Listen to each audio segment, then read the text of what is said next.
Rolling into the November turn, and a blurry fog descended over the field briefly. Basically what we have is the line where the British and French here, and the line, I think, starting probably all the way over here with the French, and fairly soon afterwards across there with the Germans. I think this is not. Everything's entrenched, which means it's really, really inefficient to try to fight there right now compared to in the main salient bulge, which of course means, well, that's where we're going to continue the attacks, and that's what we had been doing. Try to push to where we can surround the entrenched positions, thereby negating the trench and making them unfeasible and untenable. And just that continuing widening of the bulge is somewhat of my goal, so that it's a broad enough base that I've got enough manpower for a push towards Paris. Right now I don't think Paris is plausible. I've got these other fortifications to wipe out in Belgium in order to, and in Lille, in order to, I don't know what. It really doesn't make much difference. Waste ammo. But getting rid of them seems like, in general, something I should be doing, even though I don't think it serves any purpose anymore. I've got enough rail lines going in that I can ignore Lille. Now, taking Lille itself is worth the 8 points for the fortress, though. And I also get, what, 2 urban hex sides and an urban center, which is, I think, 60-65 demoralization points against France. That's probably worth doing for the cost in ammo. I can't do that kind of casualties for the same kind of cost. So I'll probably reduce Lille. I don't think I'm going to affect the Belgians, and my take on this is that the Belgians have essentially signed an armistice for now. So, you know, if I had been aware that that had changed between the two rule books, or if I had thought about it too hard enough at the beginning, I would have played it differently, but at this point I can't correct that. So, you know, there's a lot of what if in a World War I situation. This is a plausible answer, that Belgian withdrawal, had it not been extricated by the Allies, would have really kind of settled into, say, an armed camp, or even surrendered. Now, over here on the line, well, we're going to get a lot of supply points coming in again. The Germans get another 30. We saw that almost took us through half or so of last month. The French get there, I think, 15. The British 5. It's, you know, not going to be enough to take us through the month. And here's what's kind of weird. After this, once we enter winter, not a lot changes. Supply lines become harder to establish. That's all. The attacker has to target 3 movement points instead of 4, and the defender actually has to target the 4 movement points or take losses. But if we wipe the supplies out, that doesn't really make much difference. There may be winter offensives trying to take advantage, though, of locations where there's a supplied headquarters for one side and maybe not so much supply for the other.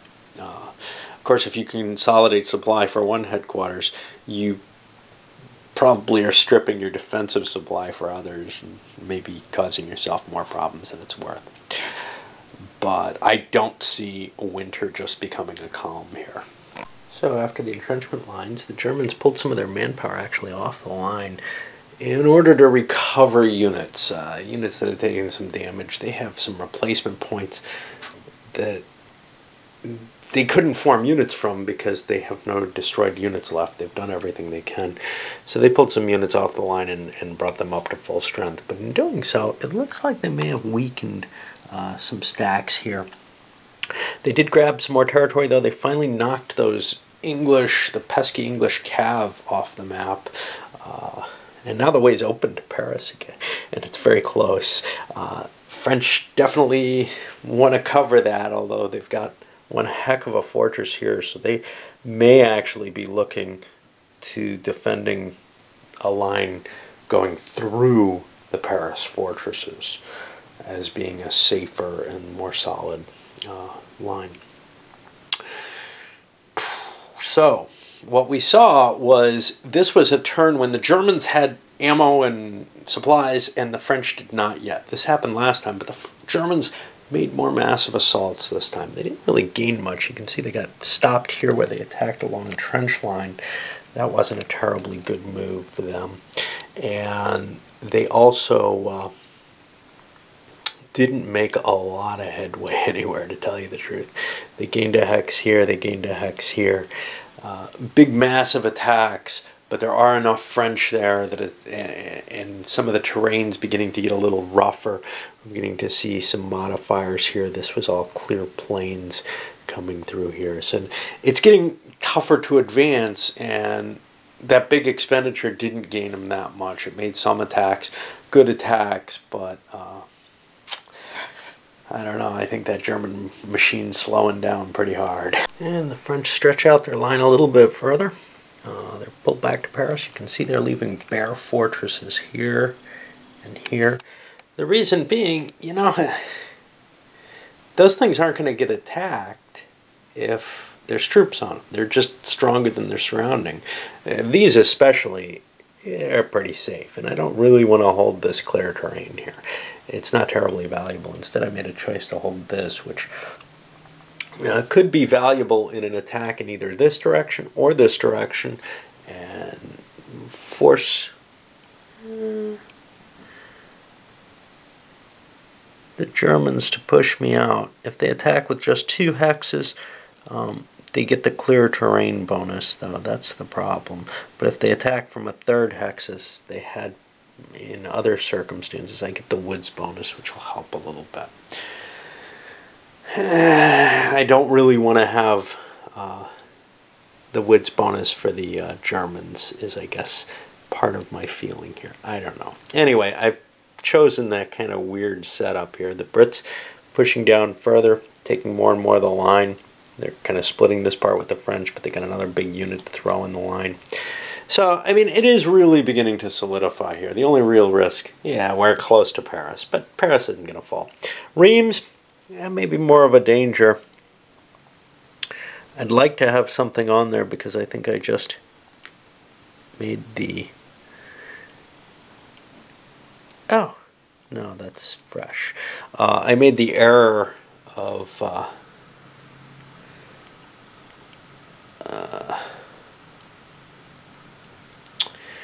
oh, what is our big fortress? I can't remember the name of it.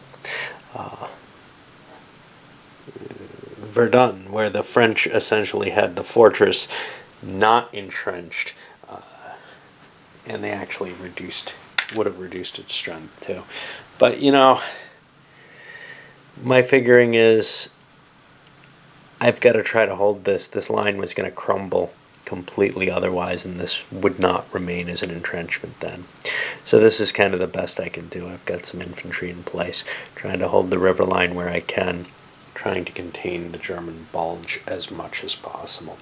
And the Germans are out of ammo, and the French have ammo. That's the difference. The supply-wise, the Germans spent so much on their turn that they have maybe one good attack left in them. They're down to what is that, 7-8 points. They spent 22 points on their couple of attacks they made. And the French wouldn't have spent anywhere near that on the defenses. That just shows you how much firepower the Germans have in these stacks to launch, because, well, they pay a lower percentage as well. Anyway, that's where we are. Germans don't want to lose any more supply, so they performed massive assault on that French unit that was poorly placed, really.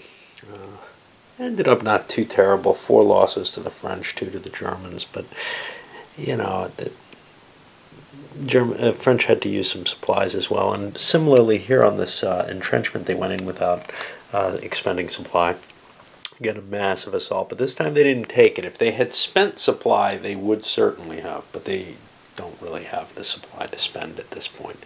So they're just kind of trying to do what they can with that 30 points a turn. Now, that's what they're getting for a while, I think. Let's see when that changes. I think it's next year, or 30 points a month. Yeah.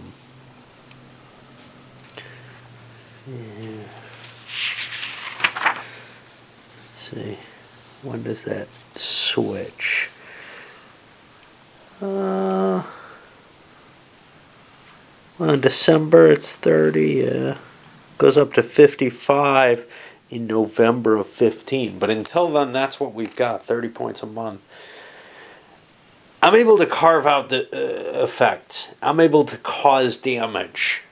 So long as that seems to be the case, so long as the French aren't entrenched everywhere with big piles, I'm going to keep attacking. But it does kind of feel like those numbers are accumulating. We got from here up, I think like 6 or 7 on the line everywhere on north of Paris. And then to the southwest, but I got the river line there. Up here I had to, this is still a weak spot. There's only 5 strength points there. I don't want to pull this off because they could conceivably breach the line there as well. So I just threw 4 more in. That brings me up to 5. It's not really enough. I got 2 more units here, another unit here. These are all 4-point units, just like the replacements. I'm just shipping replacements up and replacing them with 4 strength point units. Trying to hold this line as long as I can. This little space here looks like a death trap for the Germans. I don't know if they want to go in there. But if they do, they get a nice 3 hex attack on this unit, which might be appealing. There is a -2 there for the terrain, though. Yeah. I don't know how advantageous that is. And sitting right next to Paris, well, troops can show up right there. But troops can show up right anywhere, pretty much.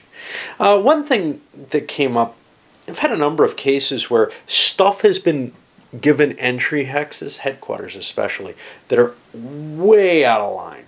Yeah, like in German territory. I've just put them on the map somewhere in French territory because I think it's, you know, those headquarters would have still formed.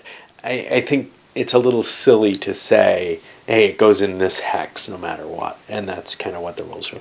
I feel like in general the game requires a little bit of, no, that doesn't quite work, type atmosphere with everything. And that's what I probably should have applied with the Belgian.